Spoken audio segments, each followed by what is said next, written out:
Share மார்க்கெட்ல லாபம் சம்பாதிக்கணும்னு விரும்புறீங்களா? நாங்க உங்களுக்கு ரெக்கமெண்ட் பண்றது இந்தியாலேயே நம்பர் 1 ரத்தன் டாட்டாவோட பேக்டு கம்பெனியான அப்ஸ்டாக்ஸ்ல டிமேட் அக்கவுண்ட் ஃப்ரீயா ஓபன் பண்ணிக்கலாம். அப்ஸ்டாக்ஸ்ல ஒரே ஆப் மூலமா equity, commodity, currency and option ட்ரேடிங்க்கு வெறும் 20 ரூபீஸ் புரோக்கரேஜ்ல பண்ணிக்கலாம். அது மட்டும் இல்லாம 25,000 வர்த்தான ராக்கெட் கால்ஸும் மல்டிபேகர் ஸ்டாக்ஸ் ரெக்கமெண்டேஷனும் ஃப்ரீயா தராங்க.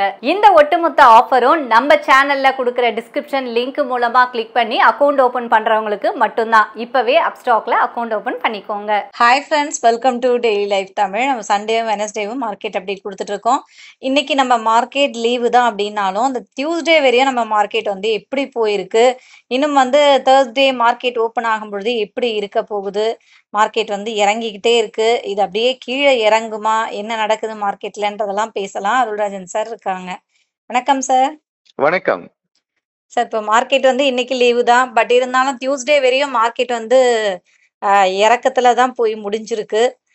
என்ன நடந்துகிட்டு இருக்கு மார்க்கெட்? இந்த இறக்கம் அப்படியே போய்கிட்டே இருக்கே தொடர்ந்து, இன்னும் எவ்வளவு தூரம் இறங்கறதுக்கான வாய்ப்பு இருக்கு அப்படின்றத சொல்லுங்க சார். கண்டிப்பா. ஆக்சுவலா மார்க்கெட் இப்போ ஜியோ பொலிட்டிக்கல் சிச்சுவேஷன் அப்படின்றதுனால ஒரு வீக்னஸ் வந்ததா நம்ம பொதுவாக சொன்னாலும் கூட நிறைய ஃபேக்டர்ஸ் அதுக்கு இன்ஃப்ளூயன்ஸ் பண்ணிட்டு இருக்கு. முதல் ஃபேக்டர் அப்படின்னு சொல்றது இப்போ இந்த ஈரான் இஸ்ரேலோட ஜியோ பொலிட்டிக்கல் அந்த ஜியோ பொலிட்டிக்கல் சிச்சுவேஷன் தவிர முன்னாடியே பார்த்தீங்க அப்படின்னா யூஎஸோட இன்ஃப்ளேஷன் டேட்டா வெளியே வந்தது. அப்போ அந்த யூஎஸோட இன்ஃப்ளேஷன் டேட்டா அப்படின்றது சந்தை எதிர்பார்ப்பை விட அப்படின்றது கூடுதலா இருந்ததை பார்க்குறோம். இந்த வருஷத்துல ஃபெட் ரிசர்வ் 3 முறை வட்டி விகிதத்தை குறைப்பாங்கன்னு ஒரு எதிர்பார்ப்புல சந்தை நகர்ந்துட்டு இருக்கிறத நம்ம பார்க்குறோம்.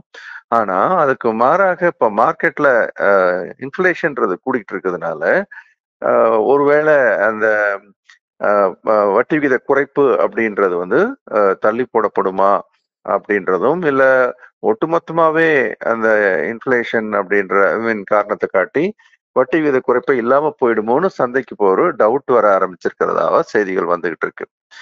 இது ஒரு பக்கம் இருக்க, இந்த மாதிரி ஒரு நிலையில தொடர்ந்து பாத்தீங்க அப்படின்னா இந்த கடந்த 3 நாட்களாக நம்ம இஸ்ரேல் ஈரானோட இந்த டென்ஷன் அப்படின்றது மார்க்கெட்ல ஒரு நெகட்டிவ் இம்பாக்டை கிரியேட் பண்ணி பெரிய பெரிய கேப் டவுன்ல 3 நாளா இறங்கிட்டு இருக்கிறத பார்த்தோம். அதாவது கிட்டத்தட்ட பாத்தீங்க அப்படின்னா ஒரு 10 நாளா ஏறின ஒரு ஏற்றத்தை ஒரு 3 நாள்ல சந்தை கீழே இறக்கி கொண்டு வந்துச்சு.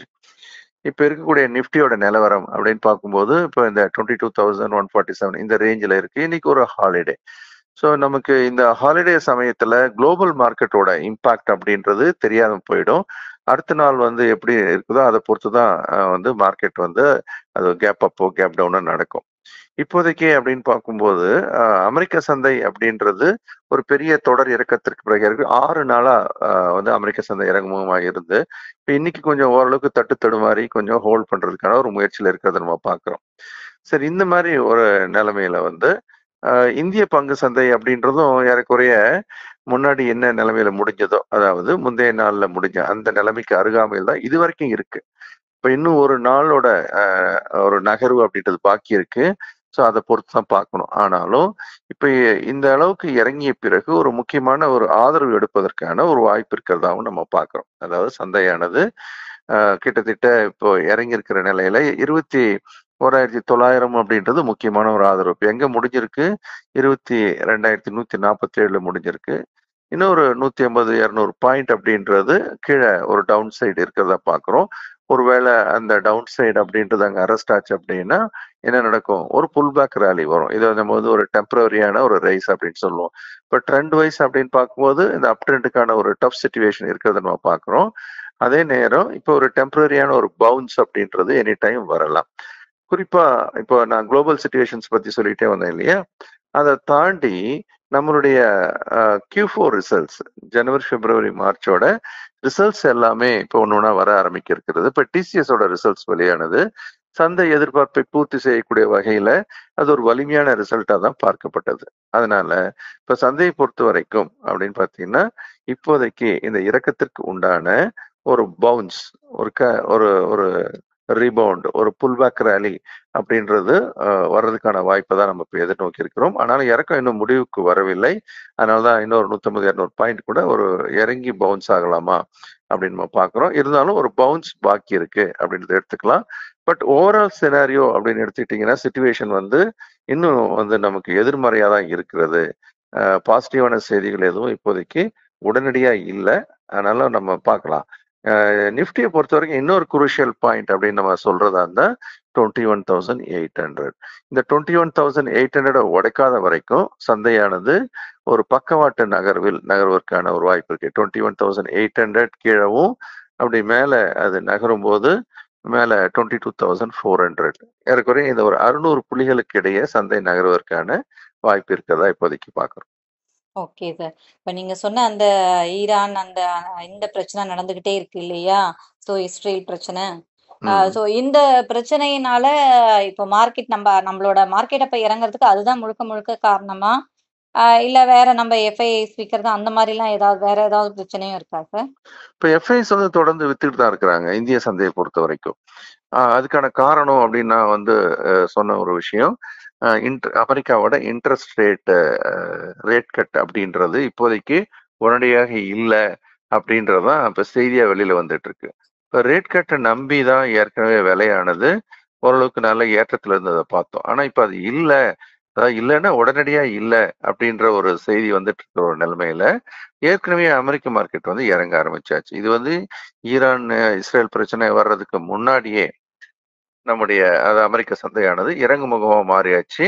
ஸோ அந்த இறக்கம் அப்படின்றதான் நம்ம சந்தையில கொஞ்சம் லேட்டா பிரதிபலிக்குது அப்படின்னு எடுத்துக்கலாம். அதனால இப்ப ஈரான் இஸ்ரேல் பிரச்சனையை இன்னும் எந்த அளவுக்கு அது ஒரு பெரிய அளவுல மாறும் அப்படின்றது தெரியல. இனிமேல் தான் பார்க்கணும். ஏற்கனவே ஈரான் என்ன அறிவிச்சிருக்கிறாங்க, நாங்க வந்து இஸ்ரேல் எங்களுடைய அந்த எம்பசி தாக்குதல் அப்படின்றத எகெயின்ஸ்டா ஒரு ரிட்டாலியேஷன் பண்ணியிருக்கிறோம், நாங்க இதோட நிறுத்திட்டோம். இனிமேல் இஸ்ரேல் ஏதாவது அது மாதிரி ஆக்ஷன் எடுத்தாங்கன்னா நாங்க இமீடியட்டா அதிக அளவில் தாக்குதலை நடத்துவோம் அப்படின்னு அவங்க அனௌன்ஸ் பண்ணியிருக்கிறாங்க. அதனால இந்த ஜியோ பொலிட்டிக்கல் சிச்சுவேஷன் இன்னும் லிக்விடா தான் இருக்குது. ஆனா நீங்க கேட்டதுக்கு முக்கியமான முதல் காரணம் அமெரிக்காவோட இன்ஃப்ளேஷன் கூடி இருக்கிறது தான் நம்ம இப்போதைக்கு முக்கியமான காரணமா எடுத்துக்கணும்.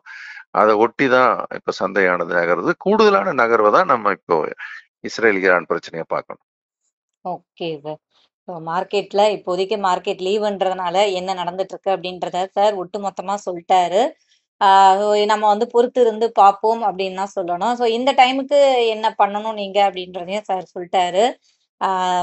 சார் நம்மளோட அடுத்த கிளாஸ் எஸ்எஃப்எல்லும் வந்து வெல்த் வேவும் வரப்போகுது, அதை பத்தி சொல்லுங்க சார். ஆமா, வர சண்டே அன்னைக்கு வெல்த் வே ப்ரோக்ராம் இருக்கு. காலையில 9 மணிக்கு ஆரம்பிச்சு மாலை 5:30 மணி வரைக்கும் இருக்கு. நான் தொடர்ந்து சொல்லிட்டே இருக்கேன், ஃபினான்சியல் லிட்ரஸின்றது ரொம்ப ரொம்ப முக்கியம். நம்ம ஃபார்மல் எஜுகேஷனுக்கு எவ்வளவு முக்கியத்துவம் கொடுக்குறோமோ அந்த அளவுக்கு இணையாகவோ இல்லை அதோட கூடுதலாகவோ நம்ம கொடுக்க வேண்டிய ஒரு கட்டாயத்துல இருக்கும் அந்த ஃபினான்ஷியல் எஜுகேஷனுக்கு. அதனால கண்டிப்பா வீட்டில் இருக்கிறவங்க, நம்மளுடைய படிச்ச பிள்ளைகள், அதே மாதிரி வீட்டில் விமெனுக்கும் நம்ம இந்த எஜுகேஷனை கொண்டு போகணும். அதனால கேட்குறவங்க அவங்க மட்டும் அவங்கள தயார் பண்றது இல்லாம அவங்க ஃபேமிலி மெம்பர்ஸையும் தயார் பண்ணணும் அப்படின்றதே ஒரு வேண்டுகோளா வைக்கிறேன். இது வந்து சண்டே ப்ரோக்ராமுக்காக. இதற்கு அடுத்து இன்ஸ்டிடியூஷன்ஸோட பிஹேவியரை ட்ராக் பண்ணக்கூடிய ஒரு வழிமுறையை படிக்கிறது தான் இந்த ஸ்டாக் மார்க்கெட் ஃபார் லிவிங். இது ஒரு மென்டார்ஷிப் ப்ரோக்ராம். நம்ம காலையில 9 மணில ஆரம்பிச்சு 11 மணி வரைக்கும் லைவ் மார்க்கெட்லயே இது ஒரு இன்வெஸ்டராகவும் ஸ்விங் ட்ரேடராகவும் இன்ட்ராடே ட்ரேடராகவும் அதுலயே வந்து நம்ம ஃபியூச்சர்ஸ் ஆப்ஷன்ஸ் ஹேண்டில் பண்ணக்கூடிய ஒரு மெத்தட நம்ம தெரிஞ்சுக்கலாம். ஆகவே இது வந்து ஒரு லைஃப் ஸ்கில்லுக்கான ஒரு ப்ரோக்ராம், அதுவும் மென்டார்ஷிப் ப்ரோக்ராம் அப்படின்றது ஒரு தடவை கத்துக்கிட்டா அப்படின்னா லைஃப் பூரா நமக்கு பயனுள்ளதா இருக்கும். Okay sir. ஸோ இந்த 2 கிளாஸும் பார்த்தீங்கன்னா உங்களுக்கு சண்டே அண்ட் மண்டே வந்து அப்படியே வரிசையா வருது. இந்த கிளாஸ்ல சேரணும் அப்படின்னா இமிடியேட்டா ஸ்க்ரீன்ல இருக்க நம்பருக்கு கால் பண்ணுங்க. ஆர் உங்களோட நேம் அண்ட் வந்து எந்த ஊர் அப்படின்றத ஸ்க்ரீன்ல இருக்க நம்பருக்கு வாட்ஸ்அப் பண்ணிட்டா கூட உங்களுக்கு கிளாஸ் டீட்டெயில் அனுப்பிச்சிடுவாங்க. ஸோ இமிடியேட்டா கால் பண்ண ஆரம்பிங்க. அண்ட் குறிப்பாக வந்து வெல்த் வேவ் ப்ரோக்ராம்லாம் நம்ம சேனல் வியூவர்ஸில் ஜாயின் பண்ணுறீங்க அப்படின்னா உங்களுக்கு வந்து ஆஃபர் வேற இருக்கு. அதனால இதெல்லாம் வந்து மிஸ் பண்ணிடாதீங்க. கத்துக்கிட்டு ஒரு விஷயத்த நம்ம தொடங்குறது நல்லது. அதனால கத்துக்கோங்க. கால் பண்ணுங்க. Thank you sir. நன்றி, வணக்கம். ஓகே ஃப்ரெண்ட்ஸ், மறுபடியும் அடுத்த வீடியோல பார்க்கலாம். ஷேர் மார்க்கெட்ல லாபம் சம்பாதிக்கணும் விரும்புறீங்களா? நாங்க உங்களுக்கு ரெக்கமெண்ட் பண்றது இந்தியாலேயே நம்பர் 1 ரத்தன் டாட்டாவோட பேக்டு கம்பெனியான அப்ஸ்டாக்ஸ்ல டிமேட் அக்கவுண்ட் ஃப்ரீயா ஓபன் பண்ணிக்கலாம். அப்ஸ்டாக்ஸ்ல ஒரே ஆப் மூலமா equity, commodity, currency and option ட்ரேடிங்க்கு வெறும் 20 ரூபீஸ் புரோக்கரேஜ்ல பண்ணிக்கலாம். அது மட்டும் இல்லாம 25,000 வர்த்தான ராக்கெட் கால்ஸும் மல்டிபேகர் ஸ்டாக்ஸ் ரெக்கமெண்டேஷனும் ஃப்ரீயா தராங்க.